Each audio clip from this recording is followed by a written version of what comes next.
Corona के बाद अब देश में गुलियन बैरे सिंड्रोम का खतरा लोगों पर मंडराने लगा है।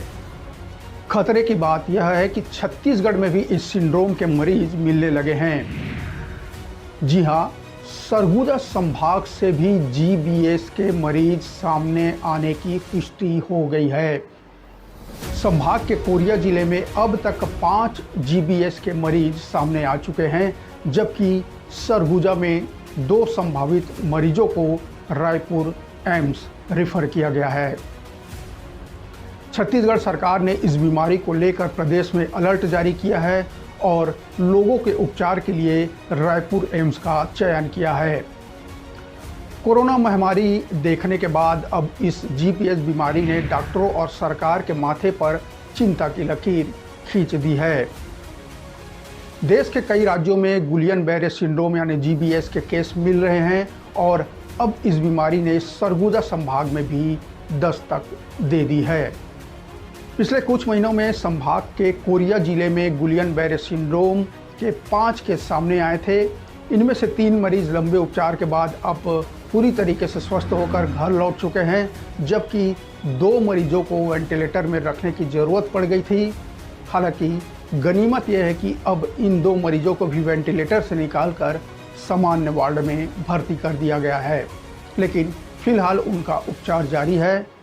वहीं हाल ही में सरगुजा जिले में भी जीबीएस के 2 संभावित मरीज सामने आए हैं। दोनों मरीजों को उपचार के लिए रायपुर एम्स रेफर कर दिया गया है। उनका उपचार फिलहाल चल रहा है। आखिर क्या भला है जीबीएस यानी गुलियन बैरे सिंड्रोम? तो बता दें, जीबीएस यानी गुलियन बैरे सिंड्रोम एक न्यूरोलॉजिकल बीमारी है जिससे शरीर का इम्यून सिस्टम, जो आमतौर पर दूसरे बीमारियों से बचाता है, अचानक शरीर पर ही अटैक करना शुरू कर देता है।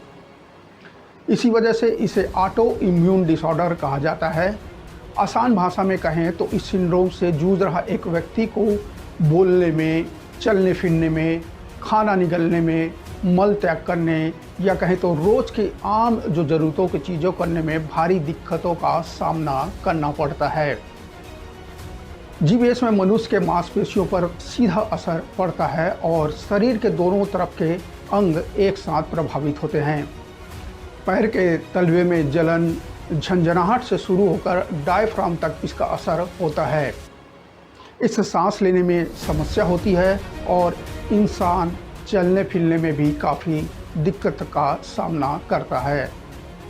यह स्थिति समय के साथ साथ और ख़राब होती जाती है, जिससे व्यक्ति का शरीर पैरालाइज भी हो जाता है। डॉक्टरों की माने तो यह संक्रामक बीमारी नहीं है, लेकिन ये जिस कारण से होता है वो अगर बढ़ता जाए तो जीबीएस के मरीजों की संख्या लगातार बढ़ती जाएगी। इस बीमारी की जांच की सुविधा फिलहाल छत्तीसगढ़ में नहीं है। मरीज के मल मूत्र ब्लड से तो इसकी जांच होती है, इसके साथ ही मांसपेशियों के संकुचन से भी इसका पता लगाया जा सकता है।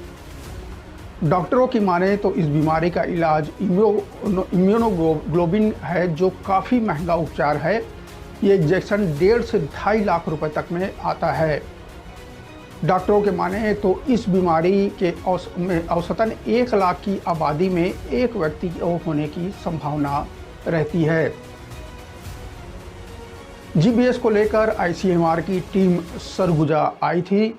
फिलहाल उनकी माने तो स्थिति नियंत्रण में है और उन्होंने लोगों से अपील की है कि फिलहाल घबराने की कोई ज़रूरत नहीं है। नमस्कार, मैं हूं नवीन और आप देख रहे हैं न्यूज़ 36।